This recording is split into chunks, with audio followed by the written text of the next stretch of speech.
अस्सलाम वालेकुम रहमतुल्लाहि व बरकातुहू। लोगों के डर की वजह से कि लोग नाराज हो जाएंगे या लोग खफा हो जाएंगे, तो लोगों के डर की वजह से जो लोग हक बात नहीं बोलते हैं, हक बात छुपाते हैं या डरते हैं हक बात बोलने से और मुनाफिकत करते हैं, तो उनके बारे में कुरान क्या कहता है आइए जानने की कोशिश करते हैं।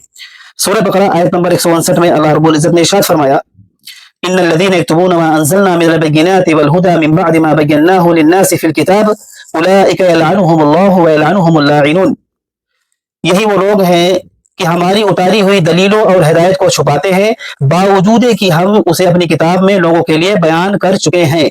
उन लोगों पर अल्लाह की तमाम लानत करने वालों की लानत है। तो आप अब यकीन करेंगे, देखिए इसमें क्या अल्लाह ने फरमाया कि अल्लाह ने सारी दलीलें उतार दी, सब कुछ बता दिया, उसके बावजूद अगर कोई जानता है कि हाँ ये हक है, उसके बावजूद हक बात नहीं बोलता है, छुपाता है, तो दुनिया में और जितने भी फरिश्ते हैं, जितने भी लोग हैं, जितने लानत करने वाले हो सकते हैं, सबकी लानतें उनके ऊपर हो, अल्लाह रब्बुल इज्जत ने खुद फरमाया है।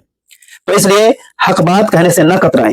दूसरी जगह पर देखिए हदीस में हजरत अबू सईद खुदरी रज़ी अल्लाह तआला अन्हु से रिवायत है और ये तिरमिज़ी शरीफ की रिवायत है। वो कहते हैं कि रसूल अकरम सल्लल्लाहु अलैहि वसल्लम हमें खुतबा दे रहे थे। खुतबा के दौरान आपने फरमाया कि लोगों का खौफ तुम में से किसी को हक बात कहने से हरगिज ना रोके, हरगिज ना रोके, हरगिज ना रोके, जबकि वो उसे जानता हो। अगर आपको मालूम है कि हक बात है और हक है और सच है, तो हक का साथ दीजिए। अल्लाह ये कह रहा है, रसूलुल्लाह ये कह रहा है, लोगों का खौफ ना करिए कि लोग नाराज हो जाएंगे। लोग आपके साथ चंद दिन है, लेकिन मरने के बाद आपका ये हक बोलना आपके साथ आया रहेगा, आपके यही काम आएगा, दूसरे कोई चीज काम आने वाली नहीं है। हक बोलने वाले और सच बोलने वाले का इनाम क्या है, उसको भी अल्लाह रब्बुल इज्जत ने सूरह अहज़ाब में फरमाया है। आयत नंबर 17 में अल्लाह ताला ने क्या फरमाया है, या अय्युहल्लज़ीना आमनुत्तकुल्लाह वक़ूलू क़ौलन सदीदा। ऐ ईमान वालों, अल्लाह से डरो और सच सच बोला करो, सच्ची बात किया करो, हक बात किया करो।